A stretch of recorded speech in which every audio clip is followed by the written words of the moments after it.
200 amp jump starter hooked up to it, as well as the truck. Let's see what it does.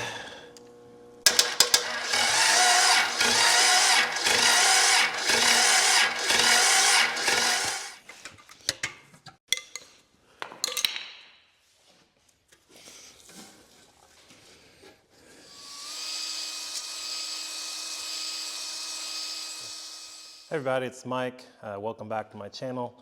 If this is your first time being here, I am restoring a 1989 Case 1840 skid steer. It's a complete restoration all the way down to the frame.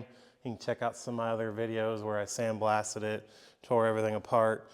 But let me just show you real quick where we're at with it, and then I'll get over to the engine, which is the main part of this video. Okay, so I got the cab off and I haven't done anything with the cab yet. The main frame is pretty much completely finished. Got all new hard lines, new rubber hydraulic lines. Gone through all of that in other videos. But yeah, it's in pretty good shape now. It's a far cry from where it was. All new wheel bearings. And then some of my earlier videos on it, I reworked the loader, put all new pins and bushings in it, rebuilt the hydraulic cylinders. But today we are we're putting the engine back together, and I'm actually going to take you back in time here in a minute because I didn't do a proper intro to this video. But there's a disassembly video, and this is going to be the reassembly video. It is a 4B Cummins. I did not need to bore it, but I am doing all new bearings. So I'm getting ready in this next clip to start putting the crankshaft in, and I'll take you back right now. Underneath the main bearing shells, there's these little oil squirters, and they sit down in these holes, and then they squirt oil on the bottom of the pistons for cooling. They're pretty important for turboed engines, but I guess some of the non-turbo don't even have these, but this one did. I already pulled them out and cleaned all of the gunk from inside, but they're pretty easy to put in. I put these two in already, and I just got a small little nut driver screwdriver that kind of fits inside the bevel, and you can push them right down in, and they seat against the ledge. And the front one doesn't, the front bearing doesn't have one. It's just the four rear ones. But pretty simple. I just pulled them out with a screw, threaded in there and yanked them out.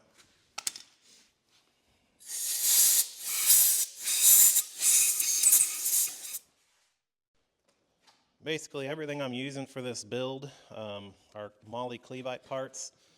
I have a pretty good faith in them. I'm pretty much all made in the US here. So I got a set of mains for a 6BT. I'm only going to use, 5 of the 7. So get the uppers put in, and then we need to set the crank in and get ready to check the clearance using Plasti-gauge. Okay, the first one I'm going to set down in is the thrust bearing. And I've cleaned all of the surfaces with a lint-free cloth and brake clean. And the thrust bearing controls the thrust of the crank. If you were to have a manual transmission with a pressure plate, it puts quite a bit of pressure on the thrust bearing. In this application, it'd be surprising if I saw much wear on the old one. It looked pretty good. I'm going to go ahead and quickly snap the rest of these in.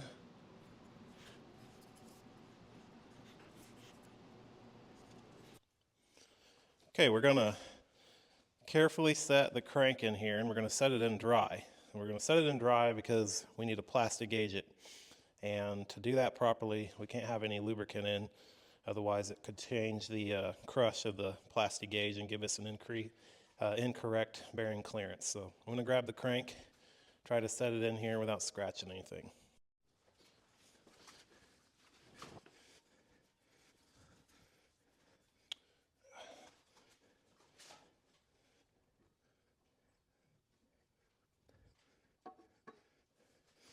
Go.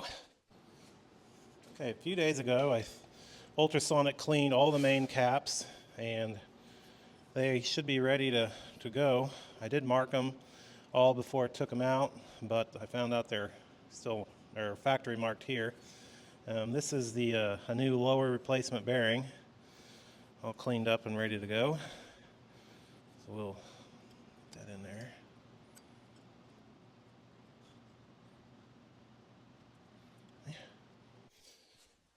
To check the bearing clearance, we use what we call Plasti-gauge.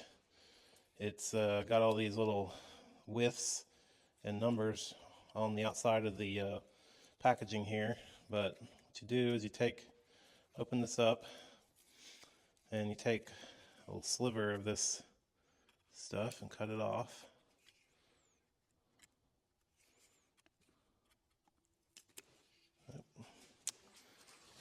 Drop that piece. So then you set it on the journal.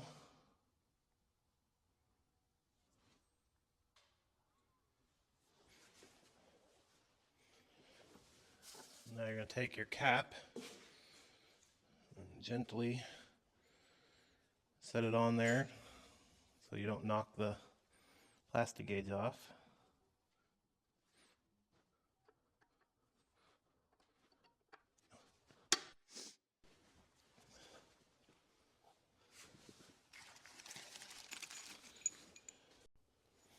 I got all my bolts cleaned up already, and then you're going to torque the bolts down just like you would in final assembly. In this case, it's 80 Newton meters or about 60 foot-pounds, and then an additional 60 degrees.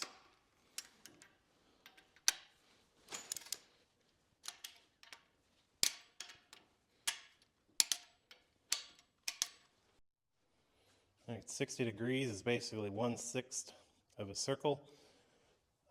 For my final torquing, when I do put this together, I will have an angle gauge, but I'm going to just go close here. So, halfway around is 180. So it's basically 3 sections of a pie on the half. So I'm just going to estimate to get this pretty close. Right there. So it'll be about here. You can almost feel it right where it's supposed to be. So now all we do is take that back loose and measure our Plasti-gauge.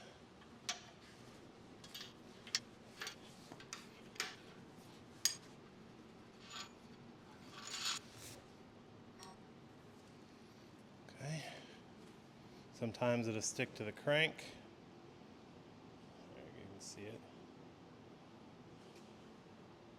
And now you take your Plasti-gauge and you line it up to the one that's the closest.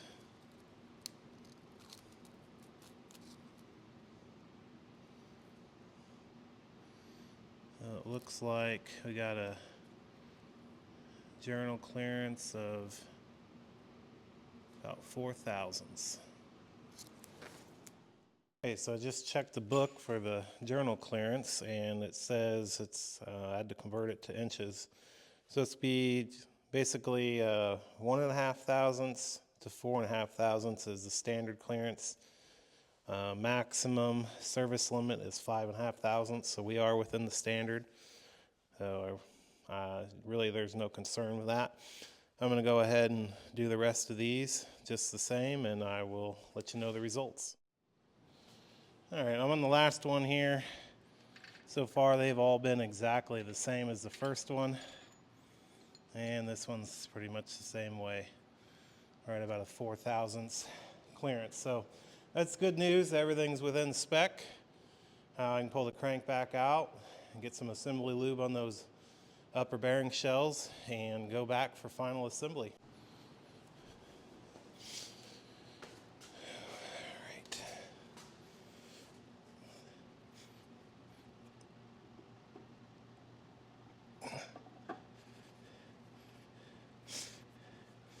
Like that. Let me get my finger around that.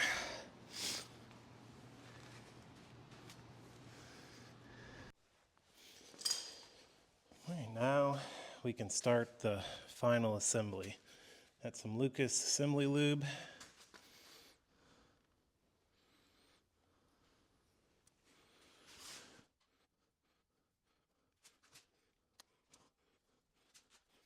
Get this thrust surface real good.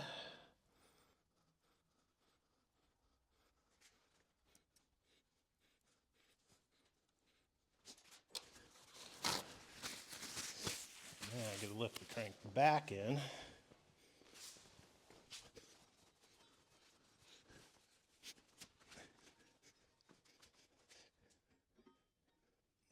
Go.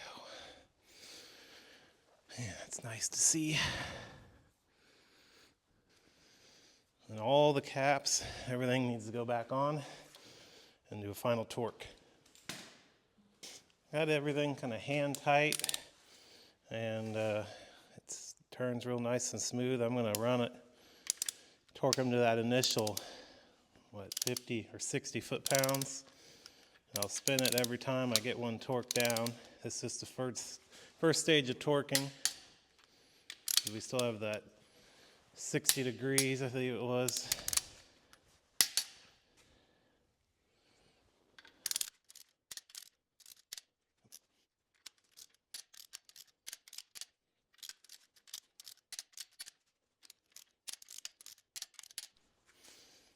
All right, that's awesome. All right, it's the following day. We're going to do the second stage of the torquing on these mains. And I haven't had a chance to get an angle gauge, but thought of an easy way to do this. Since 60 degrees is 1/6 of a circle, and the bolt head has 6 sides, you can make this real easy by just marking a mark on the socket and on a reference point on the main cap, and then just backing it off one rotation on the bolt or one flat, and then we'll just bring it to where it lines up again.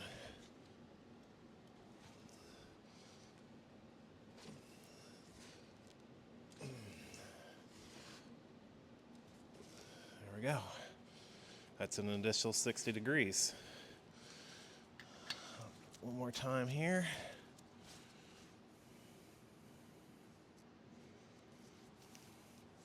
And then rotate it back one flat.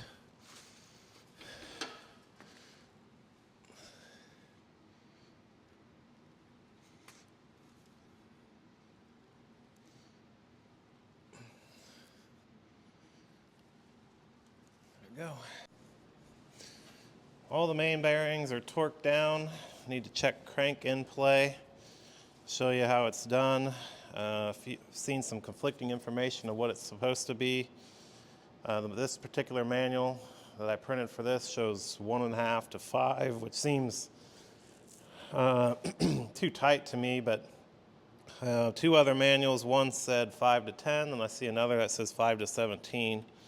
But you're going to put the pry bar between number 4 and number 2 main caps, and you're just going to shift the crank back and forth.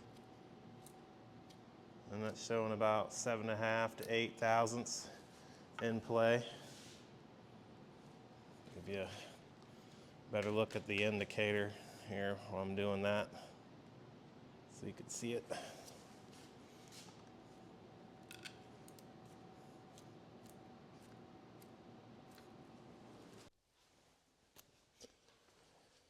Okay, crank is all done. I need to get this engine flipped back over so we can start getting the pistons installed.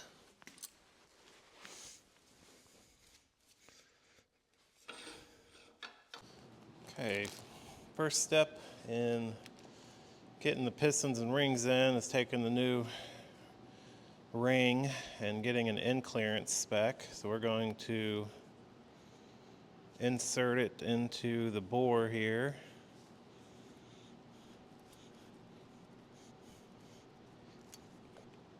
Then we're going to take the piston and push it down a little bit, which squares it up in the bore. It's not at an angle. The pistons I also used ultrasonic cleaner with some aluminum safe cleaner. Just had them in these bags to keep them from getting dirty. Alright, so we're just gonna get that down in.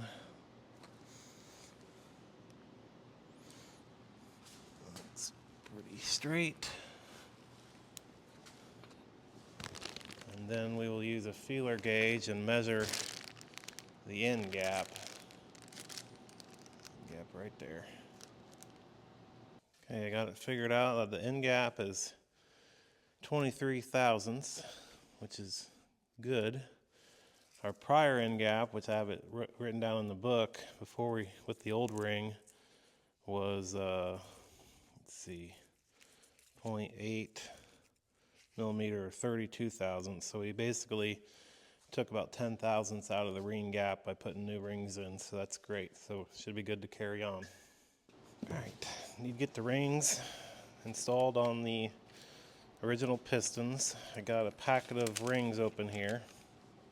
First thing we're going to do is take the oil control ring, which is the bottom ring. It has this little expander. I'm going to open it up and put it on.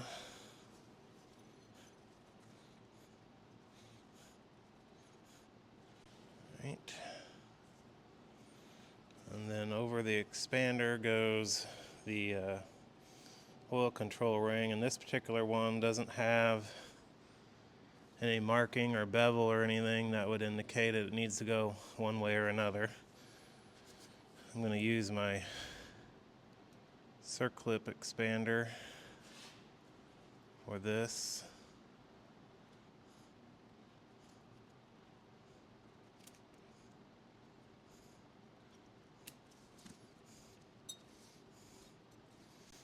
Make sure it gets under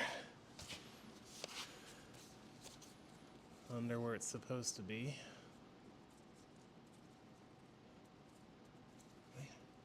And then I believe there's a little green piece. I think you want the green and the green. It doesn't say that in the manual, but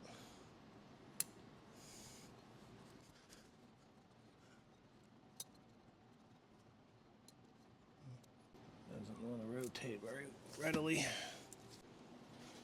Alright, so the green is 180 out from where this coil separates. So that's why they want it spaced off of each other. You don't want the opening being in the same spot as the two openings being in the same spot. Does that make sense? It's a little bit of finesse to get it on there right.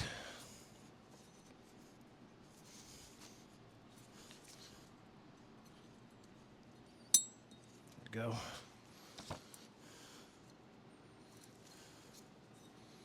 So just double check that it's in the groove all the way around. Looks good. And then the second ring has a taper on the inside and also has a dot that goes up. So it's going to go in the second groove. Oh.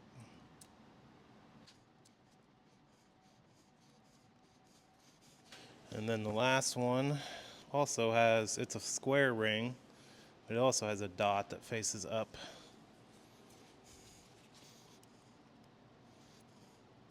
Yeah. That's always good on them. Looks all right.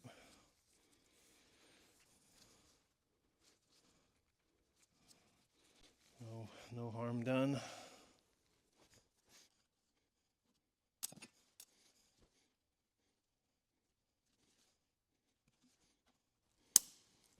Okay. There we go. Now the manual does say to space, I think, everything around the piston at different degrees. So 120 degrees off from each other. I'll do the top one there and the bottom one there, and the got oil control ring over there, but we'll worry more about that when we get them and get the piston installed. But I'm going to do the other pistons exactly the same. I'm not going to show all of that. I'm going to show you guys how I'm putting the pistons on the rods. Let's get some lube on all the surfaces.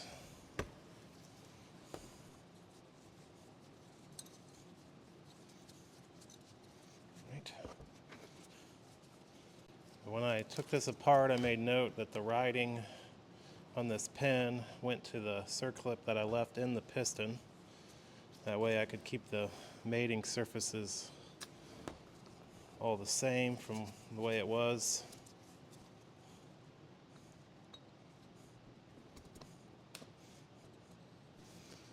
Right. Now, little arrow on the piston for front, and then I know the long end of the rod goes to the left. Get the pin pushed all the way in, and then the circlip that I removed.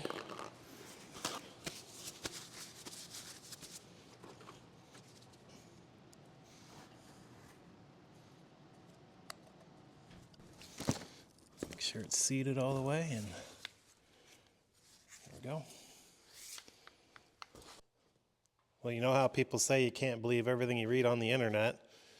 Well, I was reading on some forums, and they all said with the front mark on the piston and the correct towards the front, that the long end of the rod goes towards the cam. And I was pretty confident in that because I'd seen it in a few different spots, but looking back on my video taking it apart, and then I found another place eventually on the internet that says the blind hole, so this one goes all the way through. The blind hole actually goes to the cam, which is the left side if you're standing behind the engine. It'd be the right if you're facing towards the front. So I put all these on backwards, so I'm going to have to take them all back off now and fix them. Okay, we got all the rods switched and in the right direction now. I actually tried to put one of these pistons in last week. I was kind of thinking back to my motorcycle days where I would feed the piston in, and I would use like a plastic pry tool and kind of work the ring down in, and then was able to get the pistons in on those little four-wheeler motors and stuff, but that really didn't work at all. It just kept popping out, and I didn't want to damage anything. So I ended up buying one of these taper rings, and how these work is they're sized exactly to the size of the bore that you're working with, and the inside's tapered. It starts off big, and as you put the piston in, the taper slowly compresses the rings, and then it will drop the piston right in. So we are going to try to do that. Here, hold this piston, Andrew, please do not drop it. So we need to rotate the crank to where, yeah, go. The journal is straight down, so we're not gonna nick it. Have the piston. So there's a mark for front. We're gonna space our rings 120 degrees from each other, like the manual says. So there, and there. And then we're gonna use a ring, put some oil on the ring and piston.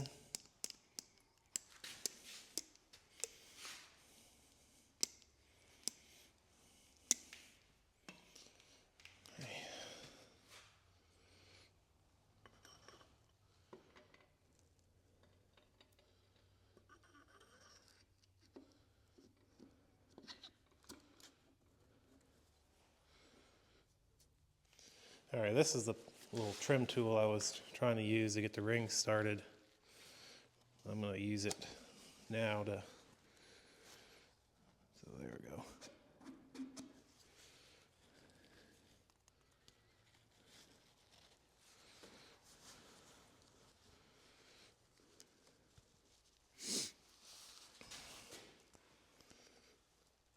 Well,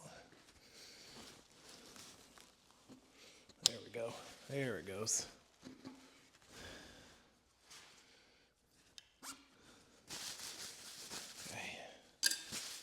So I'll hold this tight against the block deck.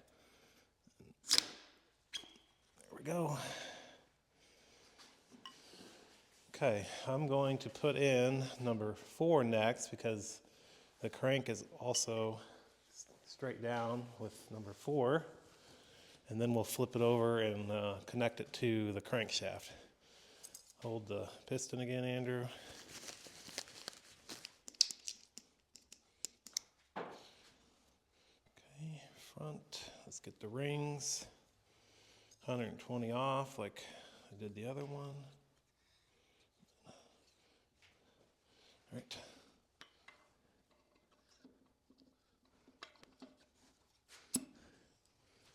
Right tool. All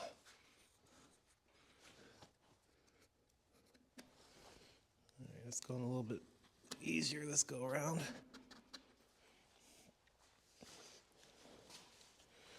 I just got the top one left to get down in. Work it around.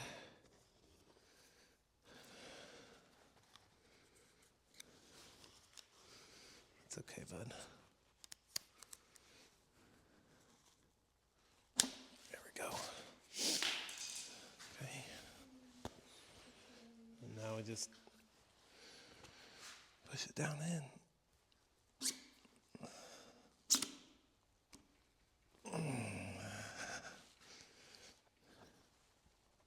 Yeah. There it goes. Okay, now we can flip it and get the bearings on. The pistons shouldn't come out because of ring tension.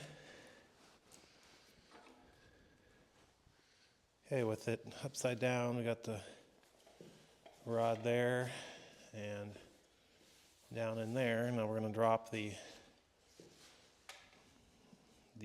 upper bearing shell in. Okay, I got my new Cleveite brand rod bearing. I'm gonna put it in.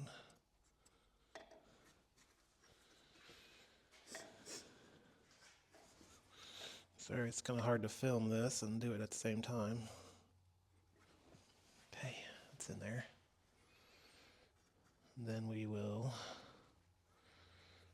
I'll pull the rod up. I can go bottom. No, that's okay. Push. Pull the rod up to the crank. That's all right, bud.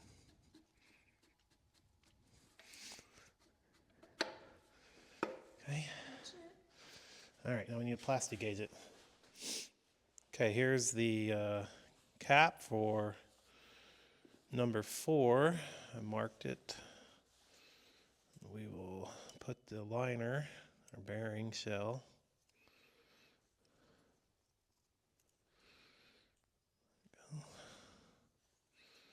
Okay, now pretty sure it goes like that. Yep. Now we need to take a piece of Plasti-gauge, and I'll just show you guys this once on the rods. I'll do the rest off camera. Set it on there.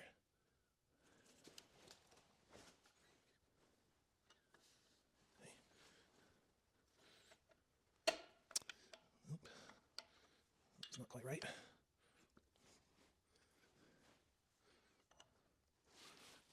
There we go. All right, let me grab the bolts. Okay, got the bolts clean.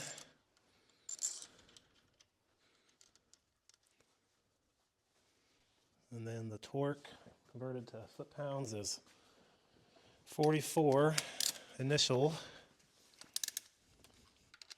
and then 60 degrees additional after that. Okay. And then we do the same thing where I'm just going to mark it and rotate it back one flat.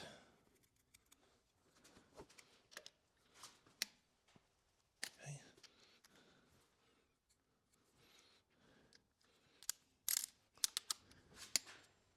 Okay.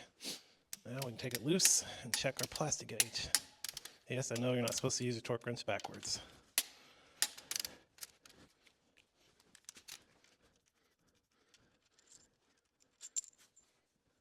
Okay. So again, use your Plasti-gauge, the little envelope it comes in, and compare how much it is. So we are about a 3/1000 clearance on the rod. Let me go check the spec. So according to my manual, it can be from 1.5 thousandths to 5, which 5 seems crazy, but at 3, we're right in the middle. Pretty happy with that. I'm going to fit the rest of these in, and then I'll bring you back after all the pistons are in. Okay, I got all the pistons in, all torqued down, and we need to get ready to start putting this front cover on. But before I do that, I got a new cam bearing to put in. Here's the old one that I hid out. This is a Molle Cleveite bearing. And I don't have an actual cam installer tool, but this piece of aluminum should be a good fit for hitting this in. The one concern that you need to watch for is there's an oil galley hole that feeds this bearing. So I gotta make sure that's lined up. Okay, the oil galley hole is right in here. I'm gonna eyeball it to where once I hit it in, it'll be in line. I don't think it'll be too difficult.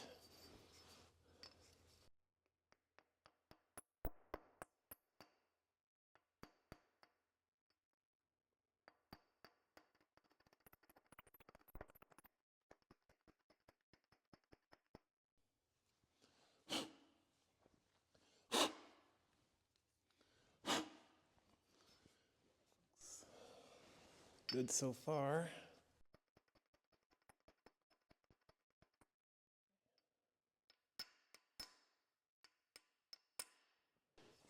It is lined up. I probably want to get it slightly under flush, which it is. Give you a look at that hole. It's lined up to this galley. Slightly under flush. So worked out really well. Okay, the other problem I need to address before putting the front cover on is the front main seal. Sealing surface has got some pretty significant grooves in it. And my gasket set came with this repair sleeve. It's a Molle set. We're going to get this tapped on there. Going to use some Loctite to seal it up. And I already cleaned this with Carb Clean to make sure it has a good seal. I don't know if this is necessary to put the Loctite, but this makes me feel a little better to put a skim coat of it on there.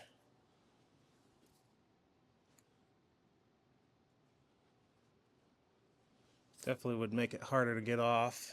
We'd have to heat it a little bit to get it off, but the chance of me being back here anytime soon, hopefully, is not high.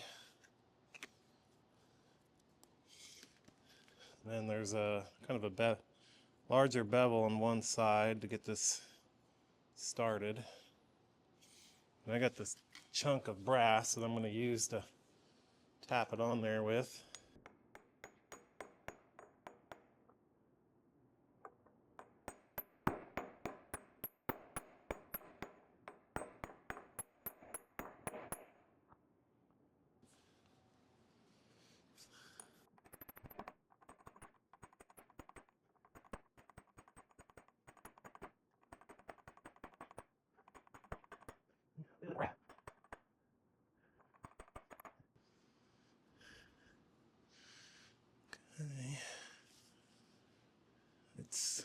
under flush from the front all the way around. And then the new seal is slightly larger to accommodate a larger outside diameter. All right, guys, I think we're ready to do the back housing cover or front cover. Got this all cleaned up with brake clean, and all the gaskets been removed.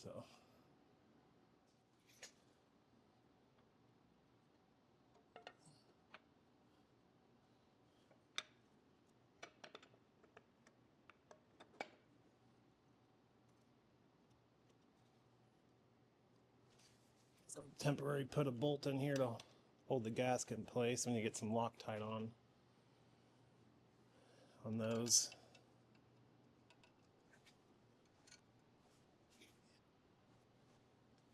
And I'm gonna tap it back.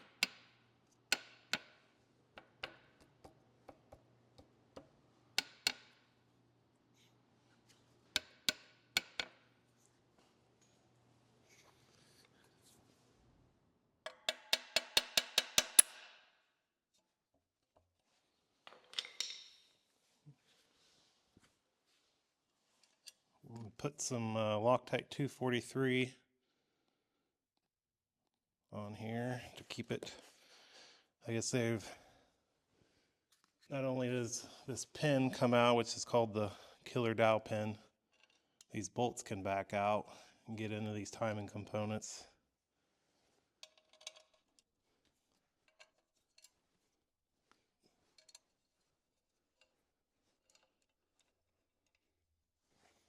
Okay, I'll run those up and torque them down.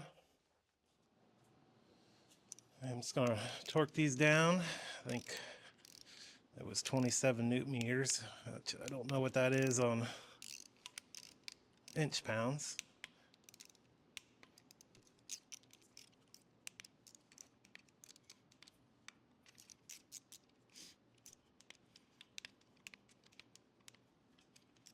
Okay.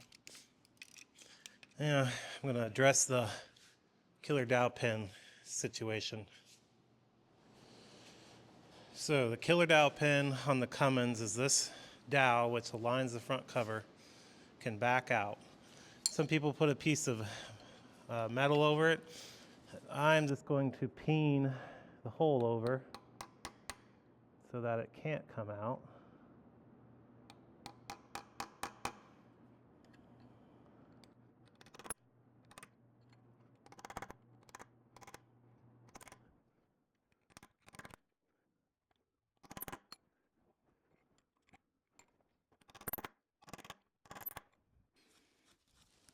Okay. Thought I'd messed up and that I needed to put the oil pump in first, but looks like it still slide in there.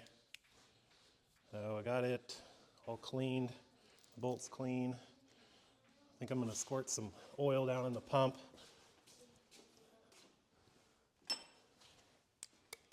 I do plan on pre-priming the whole system before I actually start it.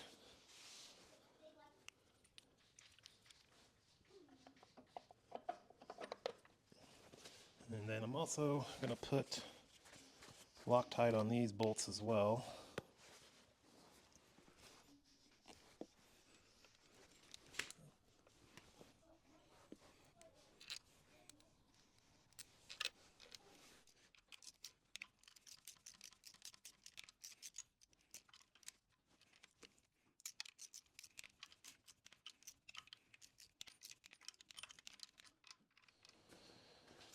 I got the motor flipped over again.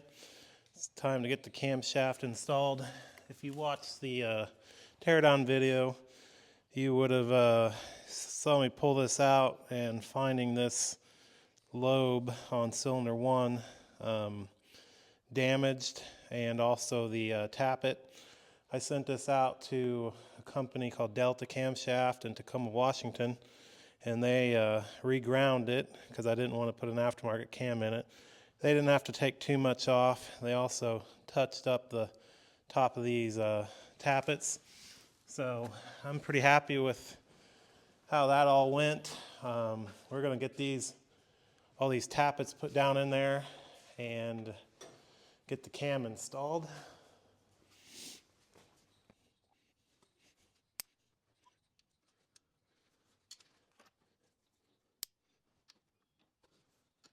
I'll get you guys a shot of getting one down. This is the cylinder 4. I'll just pull the magnet off of it.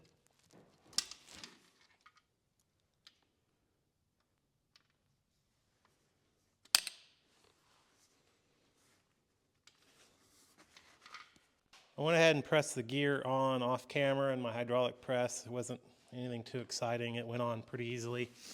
I'm gonna just put a bunch of assembly lube on these mains, and I got a whole bunch spread on top of the tappets.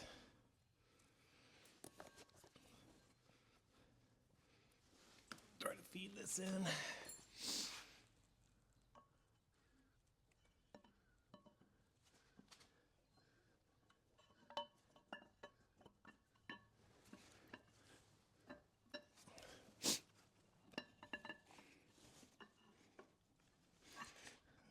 Okay. Now I gotta get this thing timed. I didn't even think about that. So let me find my timing marks and I'll bring you back in. Okay, I do have it aligned. There's 2 dots on the cam, single on the crank, but I gotta get this retainer in there that keeps the cam gear from walking. So I got to pull this back out a little ways. Put some glue.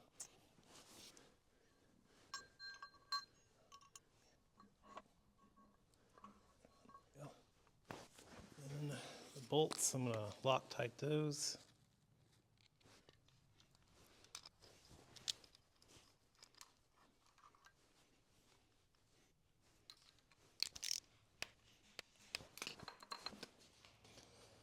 Right, we are ready to get the head on. Got the surface all degreased and cleaned, and just dug out my new head gasket. And it only goes on one way, just based on the locating pin locations here. I am going to go grab the head. It is also ready to go back on.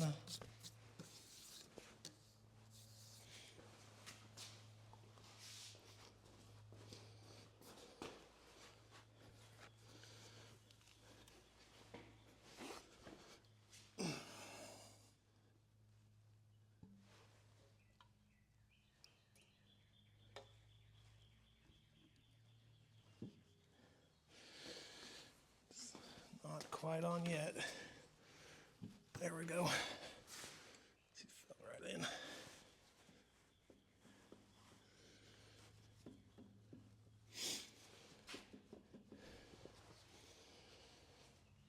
Starting to come back together.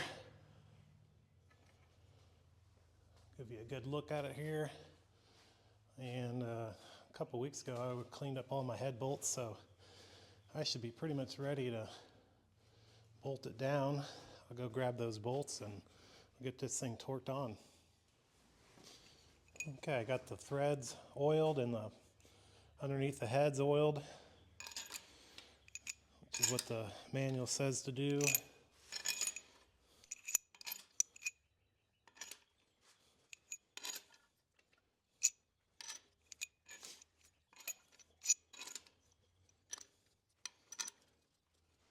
I'm short one bolt. Let me see what I did with that. I found the bolt laying on my parts shelf. Okay, I'm going to look up the torque and we'll get those torqued down.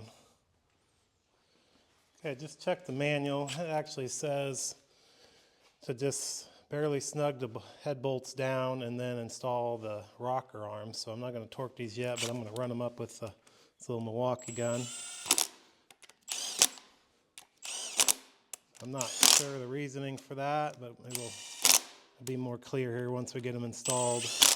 I don't think, okay, it looks like those rocker arm studs may be part of the head bolts there.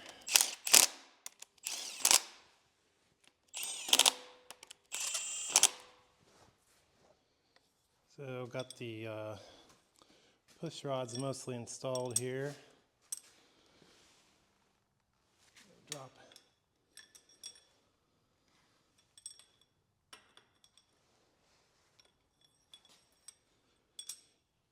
These are just the top of the tappet sticking up that we installed earlier.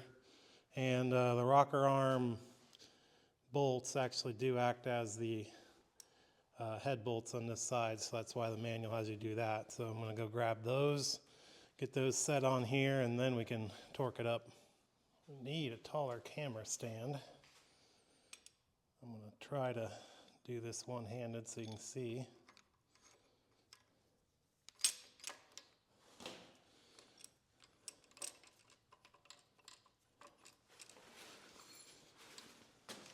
Gotta get the adjusters under or on top of the push rods. There we go. We'll grab the second one here.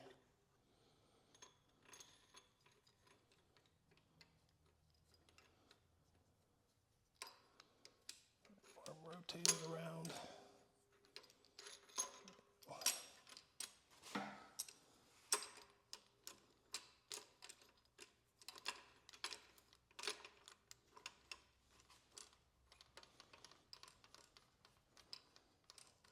Okay, I'll get those last two on there and then we'll get them torqued.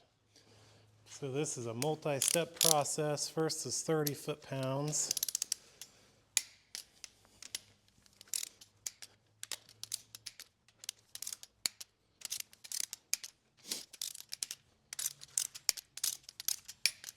Okay, then 66 foot-pounds.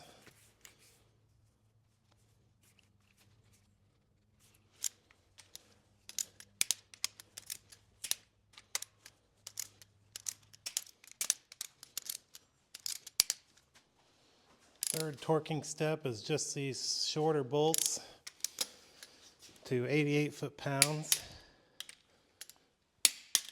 And then there is a degree after this, so that's the final step. All right, 90 degrees. I'm just going to use my marking method and rotating it on the flats. So shifting it back one will be 60 degrees. There's 60. And then another half of 60 would be 90. So halfway in between those two marks. There we go. All right, so there's 90.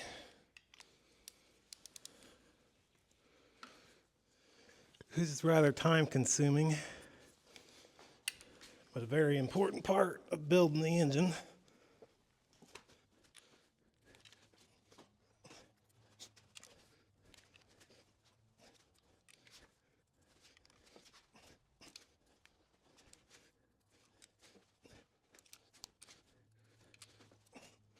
All right, I think we got them all. Okay, and then these four small rocker pivot bolts are 27 foot-pounds. Get those done.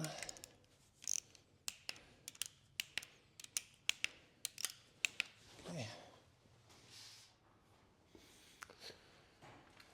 All right, it is the following weekend, and it's extremely windy outside, so if you hear a bunch of creaking, it's my roll-up door from the 70-mile-per-hour straight line winds blowing against it. But anyway, continuing on our reassembly. Off camera, I did adjust the valve lash. It's not super interesting, just adjusting the clearance between the rocker and the top of the valve stem, and you got to have it on each cylinder when you're doing it on compression stroke. So if you interested in that, you can Google some other videos on how to do that. I want to get this exhaust manifold blasted in the cabinet so I can get a coat of paint on it. That way it's ready for tomorrow for getting it back on the engine. So let's bring this to the blast cabinet and get it cleaned up.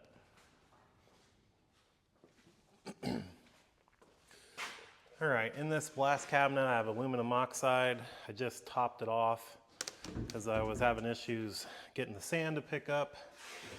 I didn't have enough in there, and I kept having to kick it to get it to work properly. It gets really old, but hopefully I can get this blasted pretty quick, and I got some paint to put on it.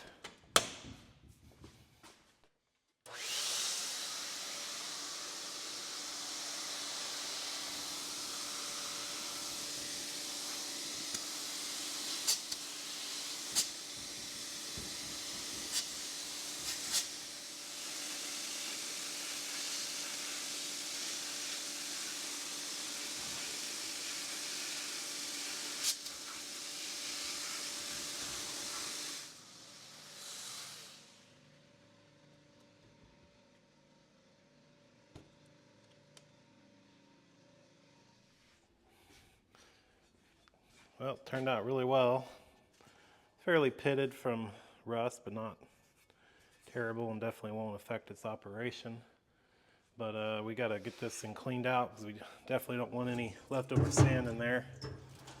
Even though it's on the output side, it can still get sucked back in.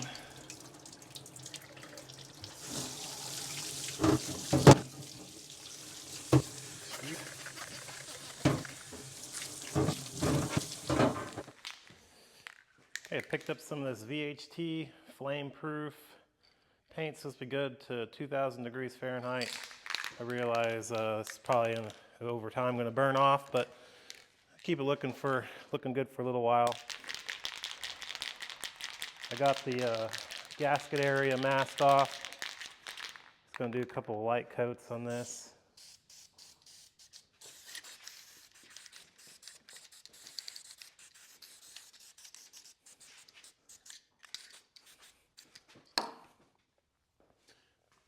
Okay, while that manifold is drying, the exhaust manifold, we can get the intake manifold on. Everything's cleaned up. Got all the bolts cleaned up. It says to use a sealer. I'm going to go ahead and just use blue Loctite because I think it'll be good enough.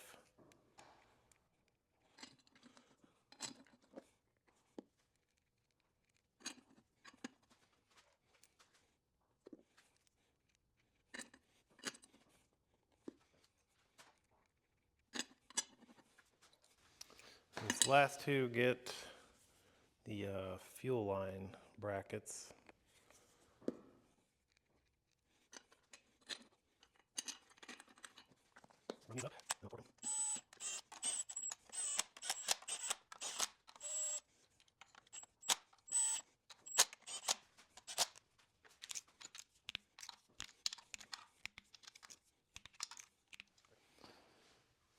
All right, here's the pump that Aero Diesel took care of for us.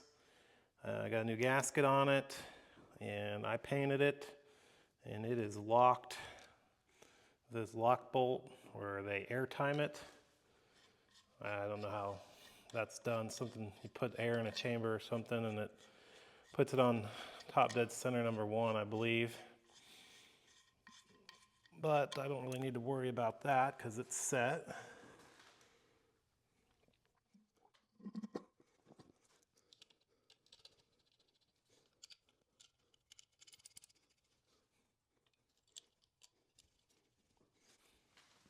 Then to get the crank and cam in the right place. There's this plunger that you're supposed to push in, and it will drop in the cam gear when it's in the correct spot.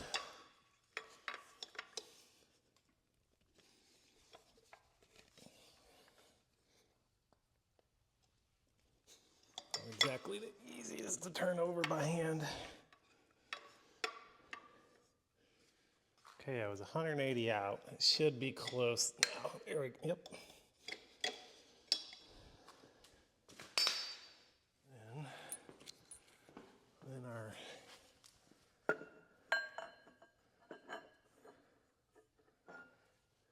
let's see. Help if I put it on the right direction.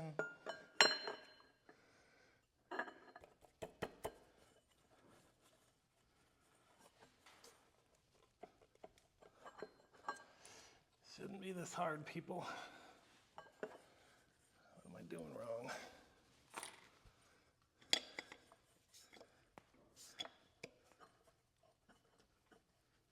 There we go.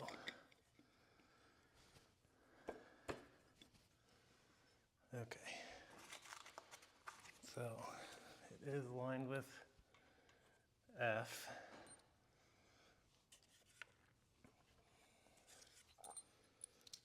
I need to see if I need to put some Loctite on that or what. It doesn't say anything about Loctite, but I'd feel a lot better. I'm just going to use the blue, so. Converted this to inch pounds, it was, or sorry, foot pounds, 52 foot-pounds. Hope I can hold the crank back. And I should probably pull the lock pin so I don't mess that up. Let's see, this is right. Yeah. Okay. Got both the cam lock pin and the injector lock pin loosened.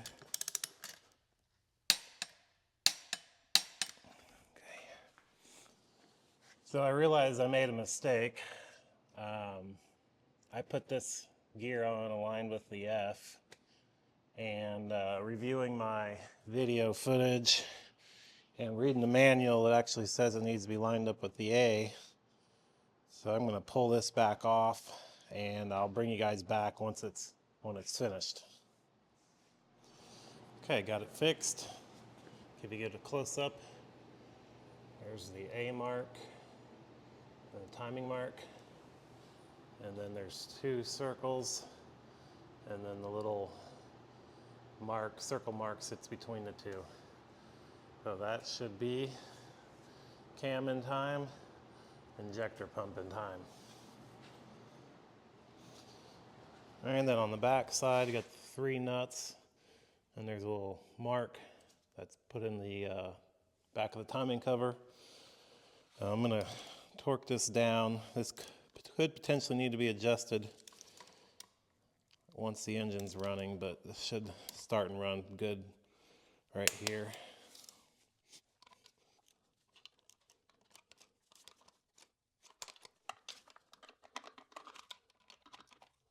And I know it's not the best idea to use a swivel with a torque wrench, but I just can't find my short socket, so I'll have to tighten that one with a wrench. Okay, got a new water pump. I'm just trying to get as many things on the engine so I can check it off, so I feel a little bit better about it. The more stuff I assemble starts to complete the puzzle, and gives me a little more motivation to finish it correctly, and try not to put anything on too soon to where I have to take it back off. But I'm getting to the point where I'm getting the injector lines need to go on, and I'm not sure what all needs to go on before them. I know the valve covers need to go on. So I got a new water pump O-ring. This is a new AC Delco brand.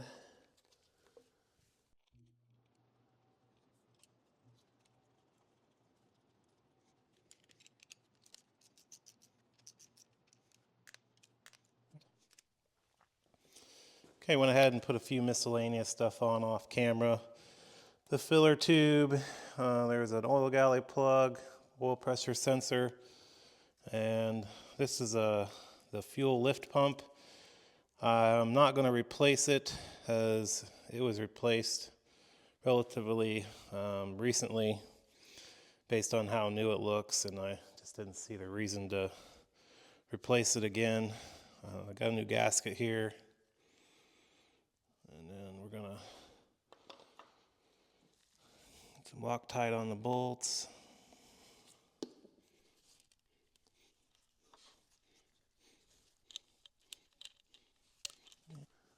I'm actually going to get some assembly lube to put on that. Okay, got my assembly lube on there.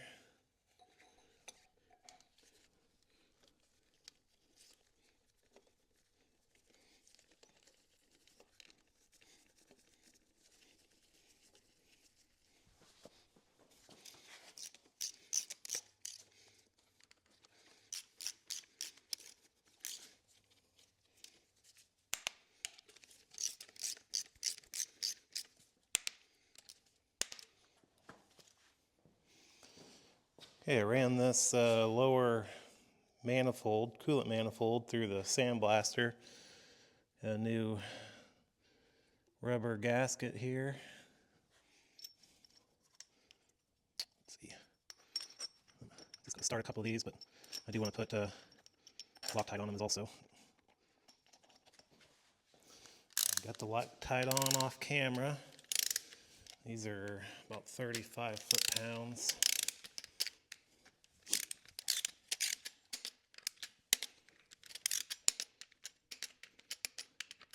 All right, and then I'll get this plug tightened off camera. All right, moving right along. Got the thermostat housing also cleaned up in the sandblaster. This is kind of a multi-piece here. Thermostat itself, I put it in hot water. It did open at 180 degrees. The original case branded ones are quite expensive, so I'm just going to reuse the original because I think it's probably better than the aftermarket. Then we got a new rubber ring here. And then behind this whole assembly is this lifting bracket.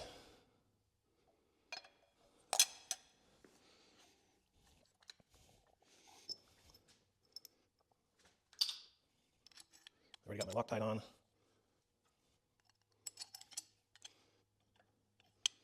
Yeah. I'm thinking I might want to put that injector in first, so let's hold up on this a minute. All right, I'm going to do this one injector off camera, then I'm going to do the rest off. This is one of the rebuilt injectors by Area Diesel Service. It's got a new end on it, and I went ahead and put anti-seize on the barrel and the lock nut. So, and I got some petroleum jelly on the new copper washer just to keep it from falling off as I put it down. So it's just slips on down into a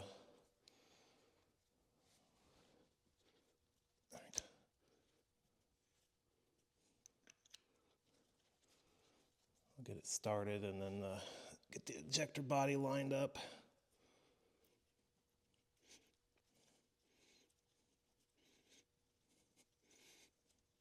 Okay. So now just turn that on down.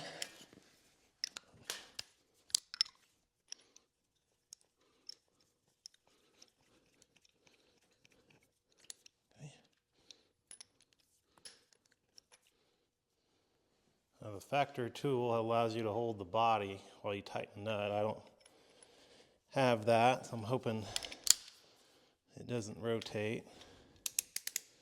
And I also need a deeper socket, but I'm going to make this work. Let me double check it here. So far, so good.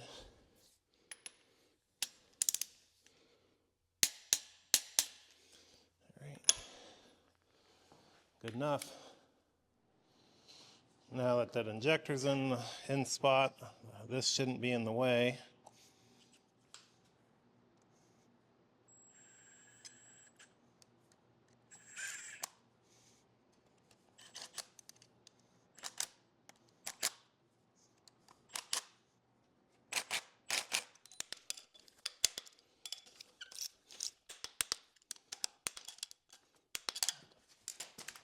All right, we're ready for the front cover installation, the outer part finally.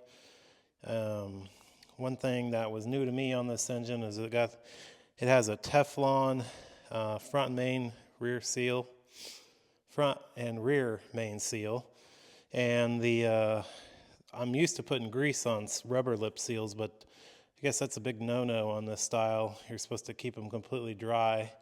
They wear in or something. But I got a new gasket. I got both surfaces cleaned up. So let's get this put on.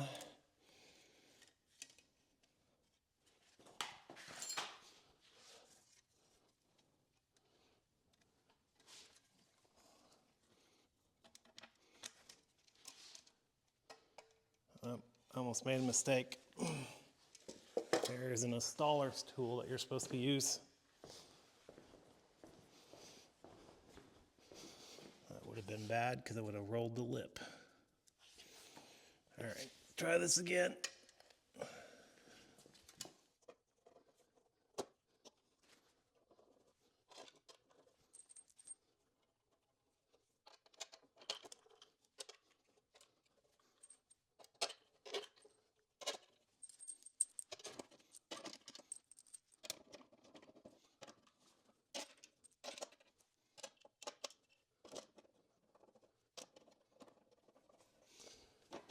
Missing 2 bolts. All right, I think I resolved my missing bolt situation. This extra long bolt and this collar I thought was for something else, but looking back in my video, it actually came off right here. And I went to the Case website and it calls this a retainer. So I'm not exactly sure what that is for. It does kind of line up right to the side, so maybe it's to hold the belt from flinging. I'm not sure exactly. And then the other bolt I was missing was just kind of laying over there. I just missed it. Didn't see it. So I'm gonna get these all torqued up, but I think I got everything figured out now.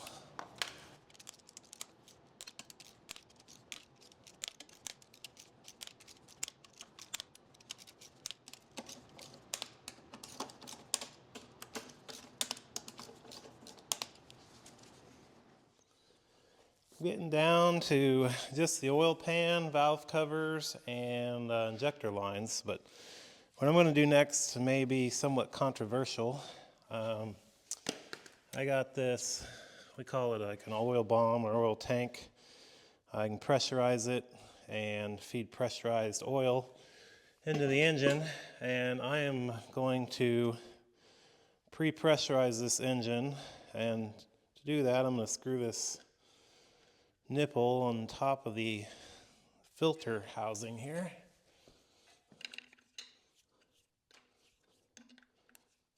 Okay. And then I'm going to put about half of this Mobile 1540 in there, and I'll hold my finger over for the filter so it doesn't leak out the filter, and then we're going to backfeed it into the pump, and it should run out the bottom. Therefore getting everything pre-pressurized.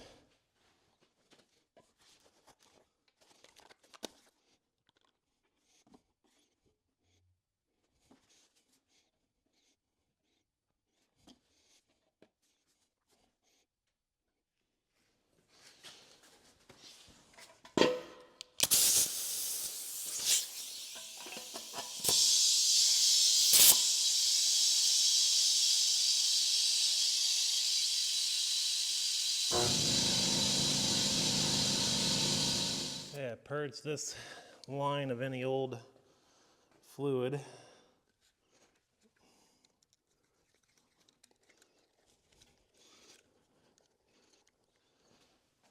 Now, this is probably going to make a gigantic mess, because if it works right, there'll be oil coming out the bottom of the engine.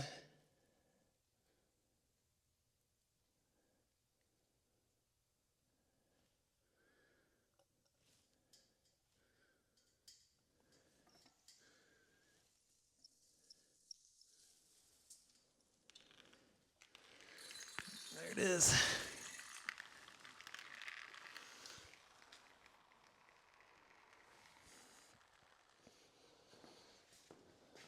So really the only risk in doing that would be if there was contamination in that tank. But I know where the tank's been and what it's been used for. I did let it sit overnight upside down and then purged it. So pretty confident that it's clean. But now all the oil galleys in the engine and hopefully the oil pump are full of oil. And then that will allow us to pick up oil pressure sooner when we first fire this thing off. So that's the whole point of why I did that. Is it necessary? No, it makes me feel better though. So I'm ready to get the valve covers installed. All the valve cover bolts are shouldered, got new O-rings on them. And got all new valve cover rubbers, I guess you'd call them. Everything's been run through the like a steam cleaner, parts washer.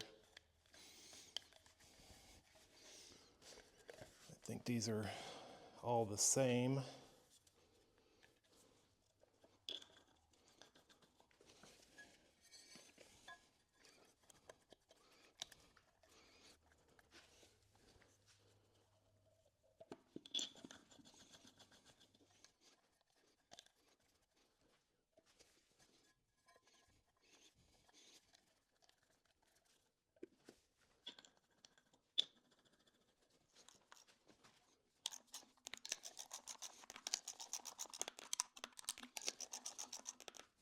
And we're going to finish up on the bottom side. Ooh, ouch. Got my knuckle. All right. Next step is the oil pickup tube. I got a new gasket. And I thoroughly cleaned this out. I washed it and cleaned it out with brake clean. So I'm going to use Loctite on these.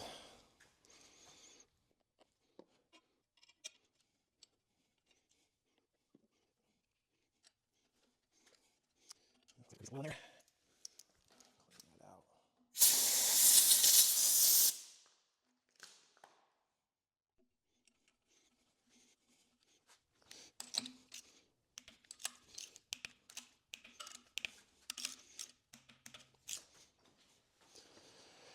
So a little bit of a problem before I can move forward.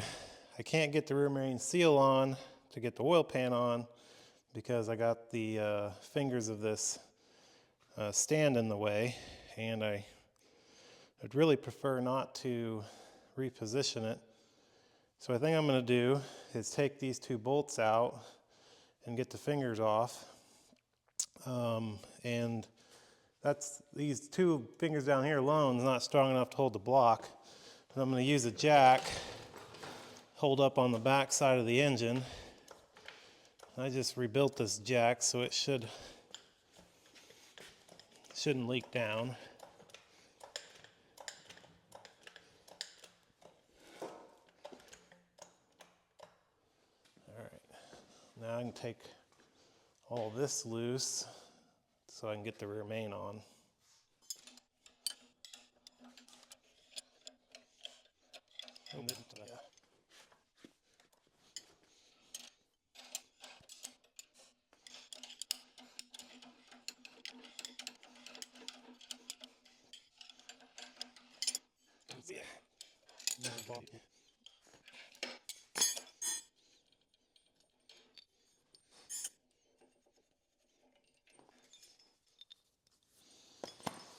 All right, now I should have enough room to get the rear main seal on.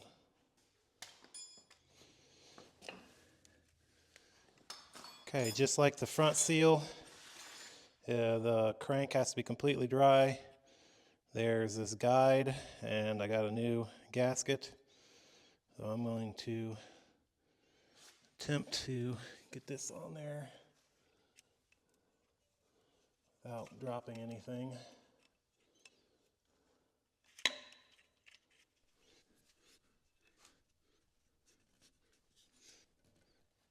It's pretty tight going on. There we go.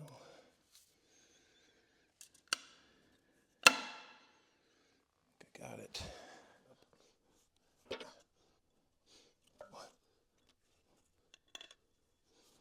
Yeah, that's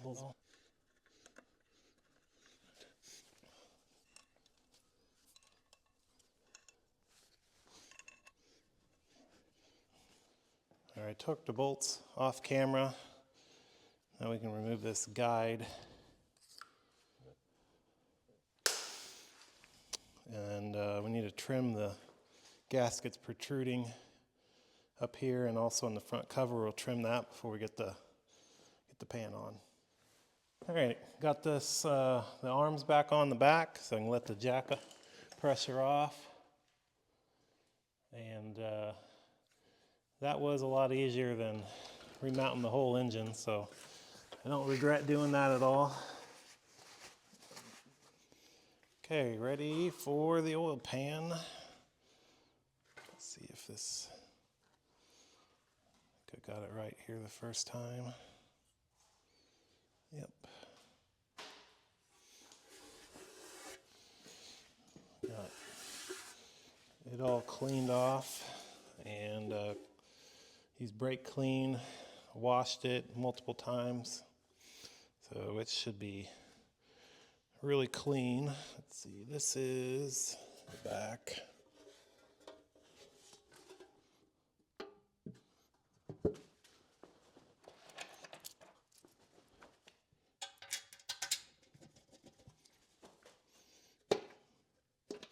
I'm gonna get all these bolts in and torqued, and then I'll bring you back. I'll run them up here real lightly.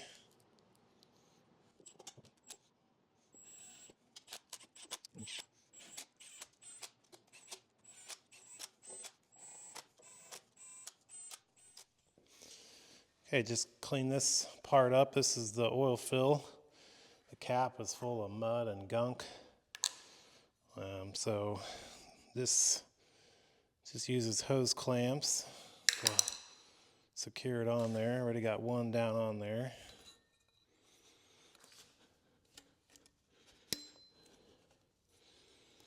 Now this bracket's broken, so I'm gonna have to get one of those. I'm just gonna kind of tighten this up on there temporarily.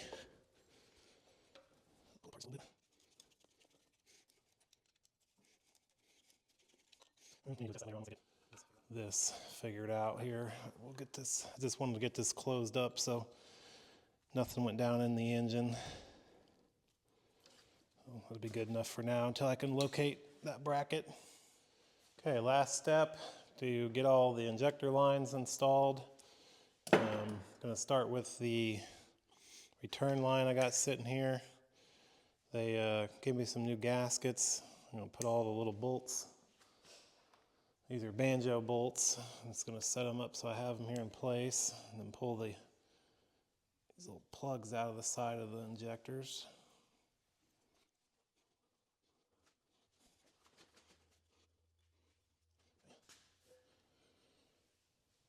Take my bolt, put the little new washers on each side.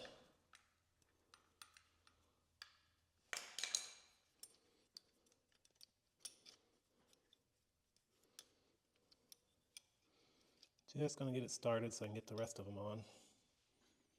And did I lose a cap? Nope, put it over here.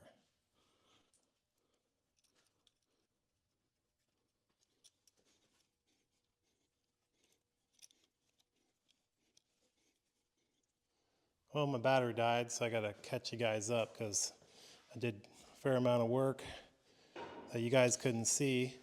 Mainly ran the feed lines to the pump, and then from the fuel filter housing here, and they kind of run across the top and then drop down in, and then the lift pump goes into there, and then I got 2 of the injector lines installed already for number 4 and number 1, and one of them I had to replace because it had a big wear mark into it, and it's pretty deep, really deep actually, so that ruined that whole line, but thankfully I was still able to locate one.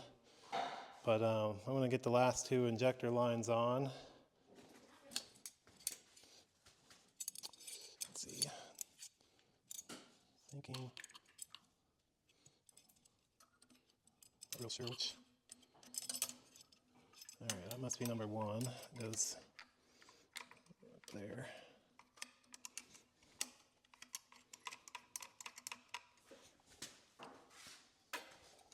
And then last one, number 3. It's there.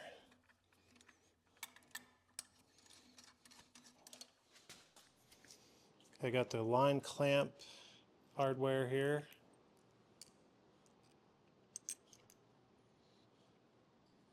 Let's see. Making it go something like that.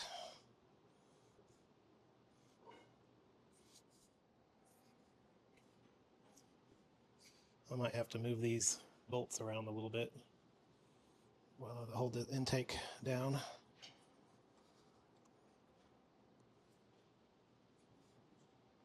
I'm actually just going to go ahead and loosen those up.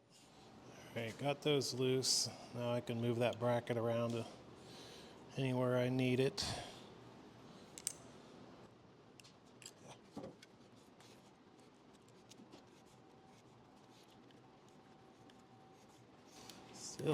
Still having trouble getting it started even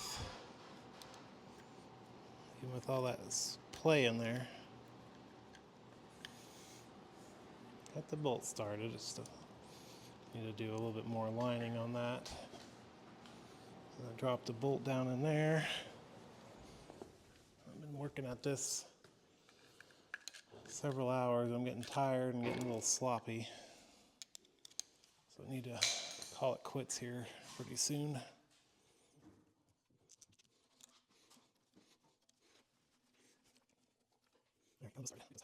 All right, got those snugged up. I'm just gonna tighten the injector lines down.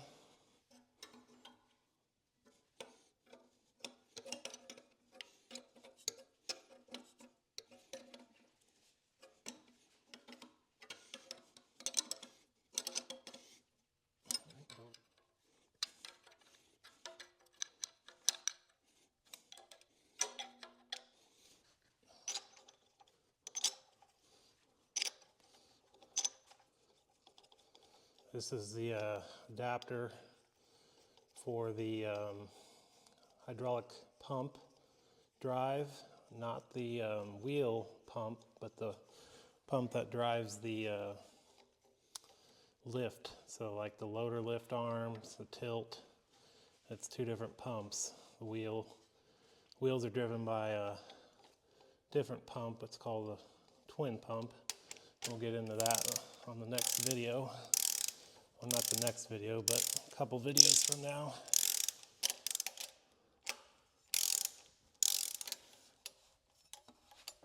I was afraid of that. Can't hold it. Nope, ain't gonna work. It actually built enough compression that I was able to get it to torque.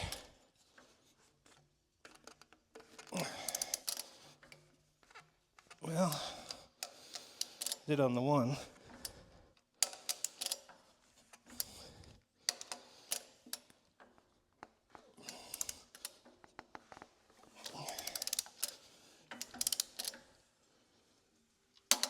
There we go.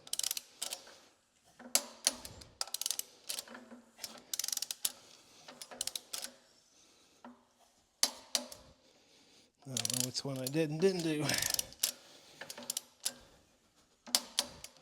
right, that worked. All right, guys, I need to be done. I'm gonna call this quits on this video. It's 99% complete. I'm waiting on an idler for the fan, and I wanna take a look at that alternator before I get it on here. But really, other than that, it's complete and should be ready to fire here pretty soon. So next video, what I'd like to do after I get this little bit of stuff buttoned up, I'm gonna get it set in the skid steer, because it's not really worth building an engine stand for. The skid steer itself is pretty much, it's so stripped it'll work fine just to set it in there. Then get it started and check it over for leaks. Make sure everything sounds good. But if you liked the video, please give me a thumbs up. It really helps the channel. And I also really like really like reading your comments. So please leave me a comment, and we'll see you on the next one.